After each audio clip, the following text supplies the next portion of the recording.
I'll give you $2,000 if you pretend to be my wife for the evening, Richard King said, looking up from his phone with a smirk.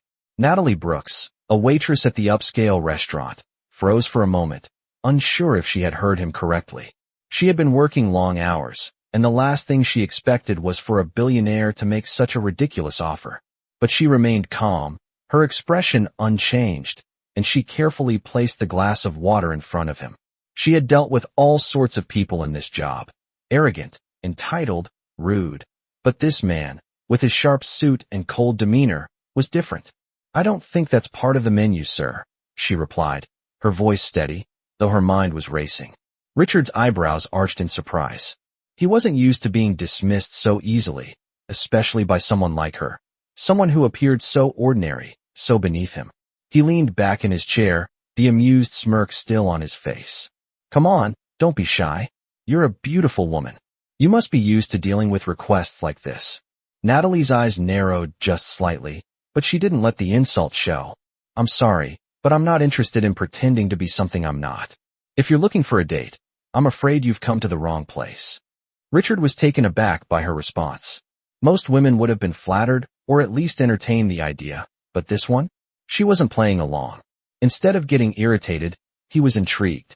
Something about her calm demeanor, the way she didn't flinch under his gaze, piqued his curiosity. He wasn't used to women rejecting him so bluntly. You're really not going to play along? I could make it worth your while. A little fun never hurt anyone, he persisted, the challenge in his voice now evident. Natalie took a deep breath, trying to stay composed. She wasn't about to let some rich guy treat her like a game. You're right, sir. It's not on the menu, she said, her tone suddenly sharp. But if you're asking me to pretend to be your wife, you should know, I'm not a person you can just buy. For a brief moment, Richard's smile faltered. He hadn't expected this kind of answer.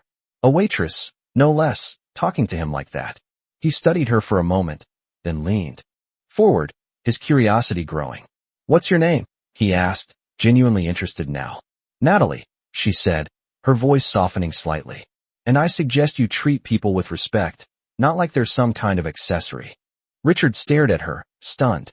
He had expected a simple yes or no, but instead, this woman had just handed him a lesson in humility. Something in him shifted. She wasn't what he thought she was. She wasn't just a waitress. She was someone who saw through his facade, someone who wasn't impressed by his wealth or his power. I've got to admit, I didn't expect that from you, he said, leaning back in his chair, now seeing her in a different light. But, Natalie, you've got my attention now. I'm curious. What else do you have to offer that I'm not seeing? Natalie didn't answer right away. She simply turned, walking away without another word, leaving Richard to sit in silence. As she moved back to her section, she couldn't help but feel a sense of satisfaction. She hadn't played into his little game, and in doing so, she had earned something more valuable, his respect. Little did Richard know, this was just the beginning. Natalie wasn't just another woman in a restaurant. She was about to change the course of both their lives. I will never forget the moment he asked for my name. It wasn't just out of politeness anymore. Richard had looked at me differently. For the first time, I wasn't just the waitress who brought him his food. I was someone he wanted to know, someone who had caught his attention, not with looks or charm, but with something more. The next few days at the restaurant were like any other, except they weren't. Every time I caught Richard's gaze, I saw something in his eyes that I hadn't seen before. Curiosity, maybe even respect. He didn't say anything more that night, but when he left a generous tip. Far too generous. It wasn't like him to be so casual, but he seemed to respect me a little more. Or at least, that's what I told myself. It wasn't long before he returned to the restaurant, much sooner than I expected. This time, he wasn't there for a simple meal or a casual conversation. He was there to talk to me, to make sure I wasn't just a fleeting thought. Natalie, he said. As I brought him his coffee, his voice softer than it had been before. I've been thinking about our conversation. I was wrong about a lot of things, and I want to make it right. You've got a lot more going on than I thought, and I want to get to know you. Maybe you'll let me take you out sometime? Not as a business deal, but as a person. I'd really like that. His words hung in the air between us, and for a moment, I didn't know how to respond. This was Richard King, a billionaire, a man who could get anything he wanted. And yet, here he was, standing in front of me, asking for something I never thought he'd ask for.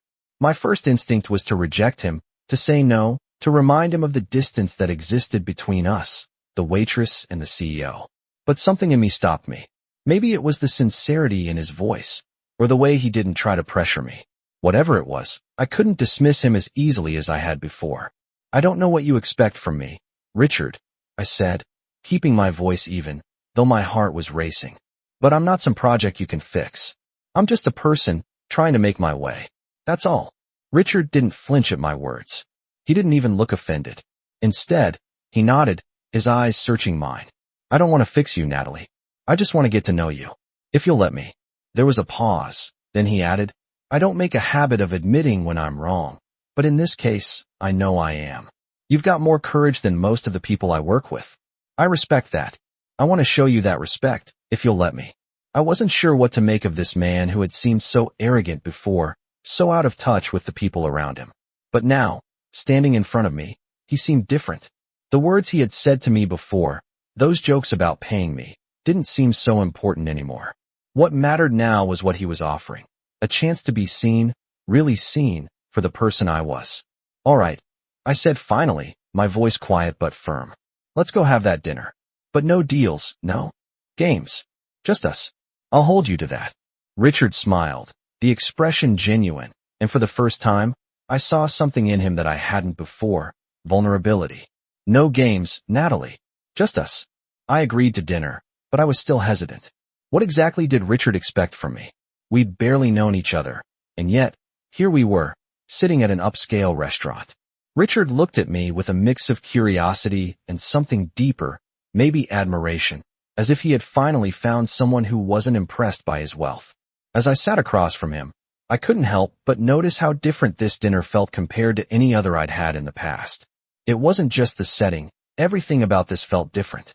Richard was used to being in control, to getting what he wanted, but tonight, he seemed almost vulnerable. He wasn't the typical CEO I'd seen in the media, cold, calculating, and untouchable. There was something genuine about him now, something I hadn't expected. We started talking about everything and nothing, his work, my life, random topics that didn't matter but made the evening feel real. He wasn't asking about business or making deals. It felt like he actually cared. For the first time in a long while, I felt like I wasn't just a waitress to him. So, tell me about your life, Richard asked, his voice softening. What made you choose to wait tables instead of pursuing something else? I paused for a moment, unsure of how much to reveal. People usually don't want to hear about the struggles of others. But there was something in Richard's tone that made me feel like it was safe to share. I was supposed to be a lawyer, I said quietly. I had a scholarship to a great law school, everything was set. But life doesn't always go according to plan. My mom got sick, and I had to drop everything to help her. I couldn't afford both school and her medical bills. So, I stayed home, worked to support her, and that's when I started here. Richard listened intently, not interrupting, just taking it all in. I never finished school, I added, but I don't regret it. My mom got better, and that's what matters. I didn't expect him to say anything profound, but when he spoke, his words felt heavy. You've got a strength that a lot of people don't have, Natalie. Most people would have walked away. But you stayed. That says a lot about you. His words hit harder than I expected, and I could feel myself getting choked up. I wasn't used to hearing that kind of praise, especially from someone like him. We weren't from the same world. I was just a regular woman, trying to make ends meet. Richard wasn't just a CEO. He was the kind of person who could buy anything, do anything. But he saw something in me that made me pause. I don't need your admiration, I said softly, shaking my head. I'm just doing what I have to do. I've got my mom to take care of. I've got bills to pay. That's all. He looked at me with a new understanding. You're more than just what you do, Natalie. You've got a heart, and that's what makes you different. That's what makes you stand out. We spent the rest of the evening talking, laughing even, in a way that felt completely normal. I wasn't nervous anymore. It felt like two people simply connecting, not a billionaire and a waitress, but just Richard and Natalie. The night ended with us walking out of the restaurant together. I didn't expect anything from him. No deal, no business proposition. Just two people, sharing a moment. As we reached the door, Richard turned to me and smiled. I don't know what you're thinking, but I think you're exactly who I need in my life. Maybe not for business, but for something else. I didn't know how to respond. All I knew was that, For the first time in a long while, I felt seen. Not for what I did, but for who I was. And that was something I wasn't ready to walk away from. I didn't know where this was going, but as Richard and I walked through the crisp evening air, I felt something shift inside me. We had only known each other for a short time, but there was something different about how he treated me. He wasn't just some powerful CEO now. He was a man, real and vulnerable, someone who had seen something in me that no one else had. I try not to think too much about it. After all, I wasn't looking for a relationship. I wasn't looking for anything other than a way to pay my bills and keep my mom comfortable. But as we stood outside the restaurant, Richard looked at me, a quiet determination in his eyes. "You know," he said, "I've been thinking about what you said earlier. About how you stayed and took care of your mom. I admire that. You're stronger than anyone I've met in a long time." His words weren't empty praise. They felt genuine, like he was seeing me for the first time. Not just the woman behind the counter or the one serving his meal, but the person with a story and a heart. "I don't need admiration," I replied, keeping my voice steady, though I felt a lump in my throat. "I'm just doing what anyone would do for their family." Richard didn't respond right away. He just stood there for a moment, as if he were trying to decide what to say next. Finally, he spoke again, his tone softer. "Maybe so, but most people would have given up long ago. You didn't. You've got something special, Natalie." He didn't wait for a reply. Instead, he stepped forward and opened the door of his car, motioning for me to get in. I hesitated, not sure if this was all some grand gesture or just another fleeting moment in his life. But there was something in his eyes, something that made me want to trust him. So I got in. We didn't go far. Richard drove for a while, the car gliding smoothly over the quiet streets of the city. He didn't speak much, and neither did I. But I wasn't uncomfortable. There was a calmness in the air, a quiet understanding between us that didn't need words. After a while, we pulled up to a building I didn't recognize. It was sleek, modern, and very much his style. "This is my place," Richard said, glancing at me with a small smile. "I thought you might like to see it." I nodded, not sure what to expect. As we walked inside, the first thing I noticed was the warmth. The lights were soft, and the place was full of art. Pieces that looked expensive but weren't gaudy. It felt like a home, not a palace. Richard showed me around, explaining the artwork and the design, but I was only half listening. My mind kept drifting back to the night we'd just had, the way he'd treated me with respect, the way he seemed to really listen. I had never met anyone like him. When the tour ended, we found ourselves sitting in his living room, the soft glow of the city lights filtering through the windows. Richard leaned back, his eyes on me. "You don't have to say anything, but I want you to know that I see you. You're not just some waitress to me, Natalie. You're someone who deserves more. You deserve the world." His words hit me harder than I expected. I had never allowed myself to dream of something bigger than what I had, until now. I didn't know what this was, what we were, but for the first time in a long time, I felt like there was a chance for something more. And maybe, just maybe, I was ready to take a leap of faith. But as I looked into Richard's eyes, I realized something else. He wasn't offering me just a chance. He was offering me a choice. And that choice was mine to make. I spent the next few days thinking about everything Richard had said. It wasn't just the words that stuck with me. It was the way he made me feel. For the first time, I felt like someone truly saw me, not just as a waitress, but as a person with potential. But it wasn't just the compliments that caught me off guard. It was the way Richard seemed to understand me without judgment. He didn't look at me with pity or make me feel like I was beneath him. He just treated me like an equal. That night in his apartment lingered in my mind. I hadn't expected to feel so comfortable with him, so connected. I was used to being on my own, taking care of myself and my mom.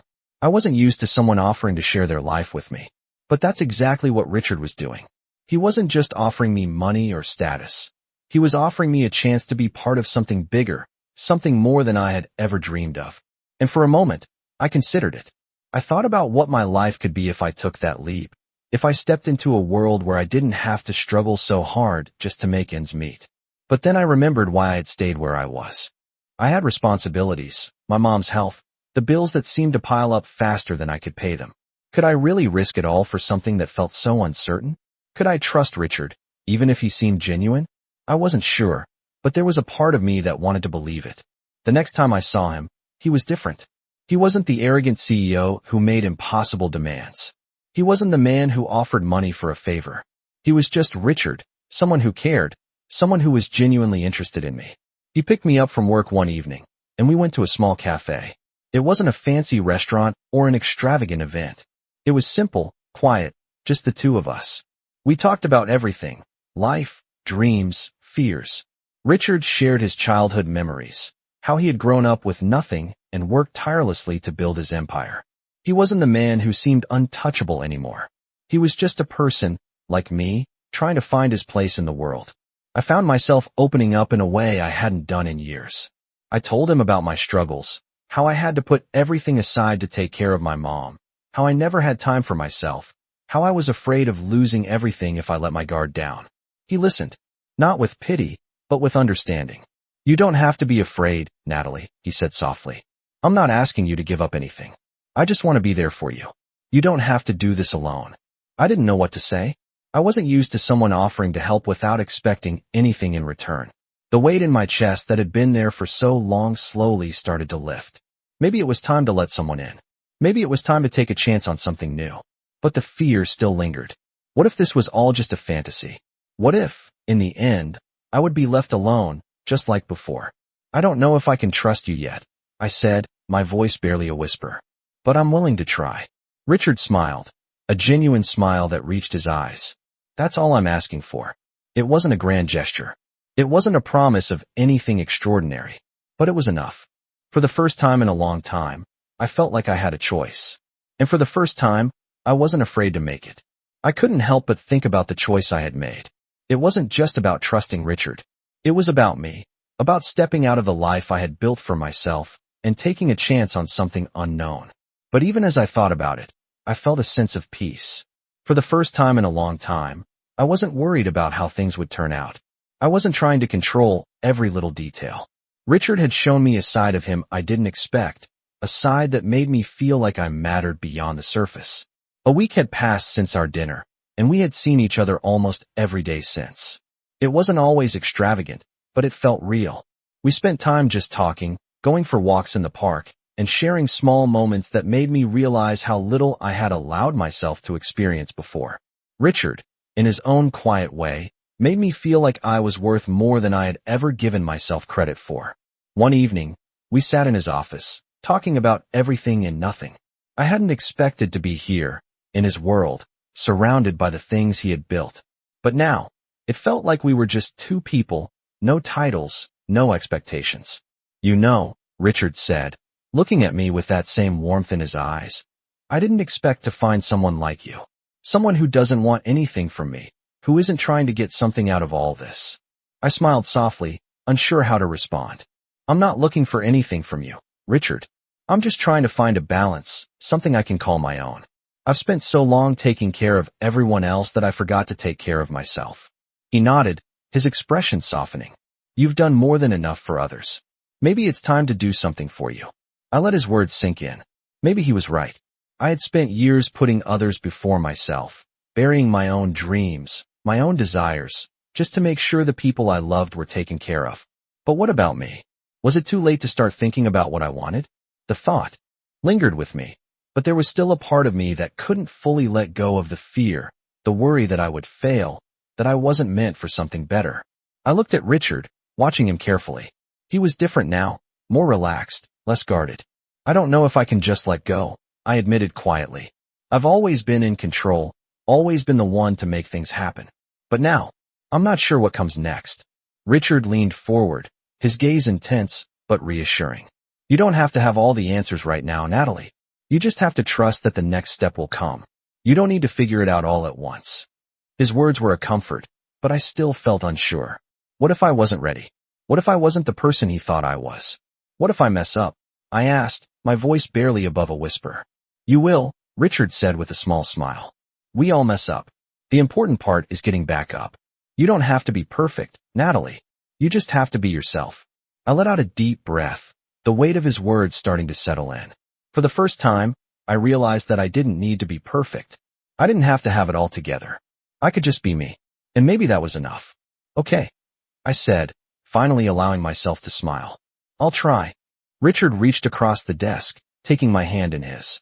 The simple gesture felt like a promise, like he was giving me the freedom to take my time, to figure things out at my own pace. I wasn't sure where this would lead, but I knew one thing. For the first time in a long while, I was ready to take that next step, no matter what it might bring. I wasn't sure what to expect, but as the weeks passed, I found myself growing more comfortable with Richard. He had become a part of my routine, and I realized how much I had changed since meeting him. I wasn't just going through the motions anymore. I was actually living.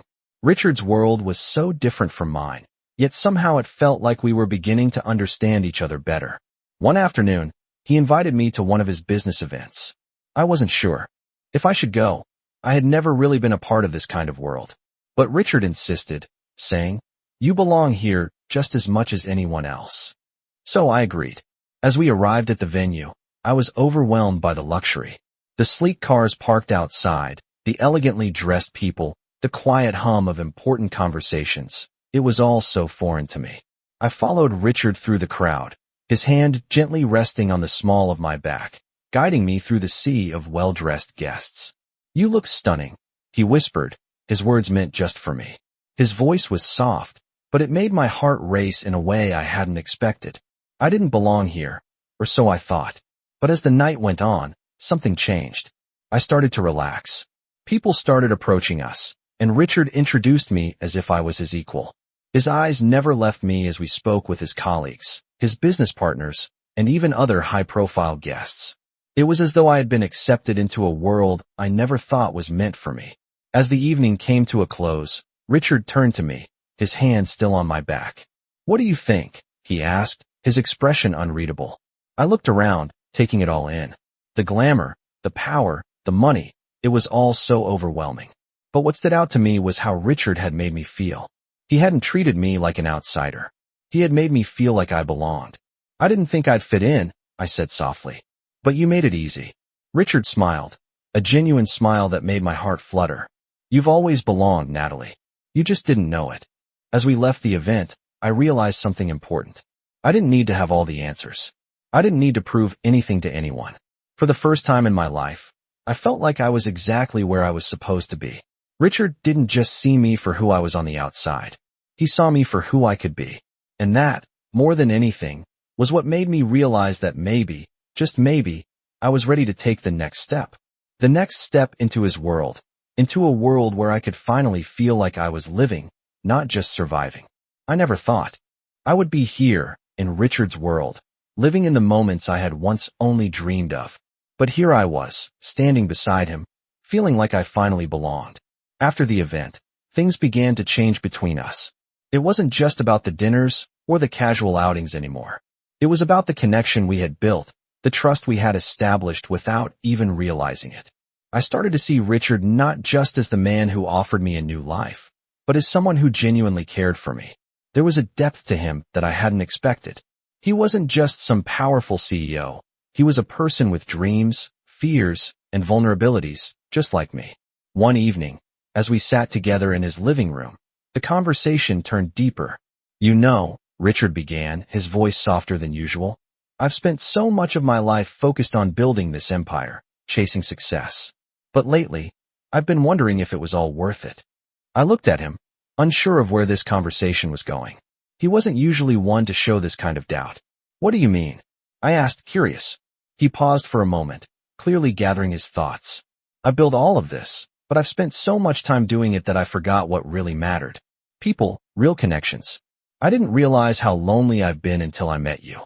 His words hung in the air, and for the first time, I saw Richard not as the man who had it all, but as someone who had been searching for something more, something real. I reached over and gently took his hand, the warmth of his touch grounding me in that moment. "I think we all get caught up in what we're supposed to do," I said, my voice steady but full of understanding. "I've spent so much time trying to make sure everyone else was okay that I forgot to live for myself." He nodded, his eyes meeting mine with a softness I hadn't seen before. "Maybe we're both looking for the same thing," he said, a hint of a smile playing at his lips. "Maybe we've both been afraid to let go." I felt a connection in that moment, something unspoken that tied us together. For so long, I had been afraid of letting go, of trusting someone else with my heart. But Richard had shown me a different way, a way that wasn't about perfection or control. It was about being vulnerable, about sharing the weight of the world with someone who truly cared. The days that followed were different. We started spending more time together, not just at his place or mine, but in the world between us. We took walks, had coffee at small cafes, talked about everything that mattered to us. It wasn't about the luxury anymore. It was about the simple moments we shared, moments that made me realize how much more there was to life than just surviving. One afternoon, as we sat on a park bench, Richard turned to me, his expression serious but gentle. "I want you to know something," he said. "I don't expect anything from you. I just want to be with you, to see where this goes. No pressure, no timelines. Just us." His words settled into my heart, and for the first time, I felt like I didn't have to rush. I didn't have to worry about the future or what would happen next. I could just be in the moment, with him, and that was enough. "I feel the same way," I replied, my voice barely a whisper. "I'm not sure what the future holds, but I know I'm ready to take that step with you." Richard smiled, a look of contentment spreading across his face. "That's all I need to hear," he said softly. And in that moment, I realized that I had found something rare, something I had never thought possible. A life where I didn't have to be afraid of being myself. A life where I was seen, truly seen, for who I was. With Richard by my side, I knew that anything was possible. I didn't know how we got here. Life had been so simple before. My world had revolved around taking care of my mom, working hard, making sure I stayed afloat. But now, with Richard, everything felt different. The days felt brighter, less uncertain. It wasn't that I didn't have responsibilities anymore. They were still there. But Richard had become a part of my life in a way I hadn't expected. We were finding a balance. He with his world of business and power, and me with my more humble, everyday life. Yet, somehow, we had found a way to meet in the middle. One evening, Richard invited me to a small gathering. It wasn't a grand event like the others. This was more personal, more intimate, and it felt real. As we arrived, Richard took my hand, his familiar touch reassuring, like we had become something more than just two people meeting in passing. The evening was filled with familiar faces, some of whom I had seen at other events. But tonight felt different. This wasn't about status or success. This was just people coming together to enjoy each other's company. Richard's hand never left mine, and as the night went on, I felt myself becoming more comfortable in this space, more at ease. People were warm, genuine, and I realized something important. This was what I had been missing. Not the fancy dinners or the glitz and glamour. It was the simple, meaningful connections that had eluded me for so long. Richard looked at me across the room, his eyes meeting mine with that quiet intensity. For a moment, everything else faded away. It was just the two of us. "You're different now," he said, his voice soft but full of meaning. "You've changed, Natalie. And I think you've found something you've been looking for, even if you didn't know it." I looked at him, unsure how to respond. What had I found? Was it him? Was it this new life I was beginning to understand? I didn't have the answers, but I didn't need them, not yet. I had spent so many years trying to control every aspect of my life, trying to figure everything out, but Richard had shown me that sometimes the best thing to do was to simply let go and trust. Trust that the future would unfold in its own time, in its own way. We didn't have to rush. "I don't know what the future holds, Richard," I said softly, "but I'm ready to see where this takes us." He smiled, his eyes warm with understanding. "Me too," he whispered. And just like that, I realized that this was where I was supposed to be. No longer trapped by the weight of expectations or the fear of failure. I was here, with him, in a world where anything was possible. And that, more than anything else, felt like freedom.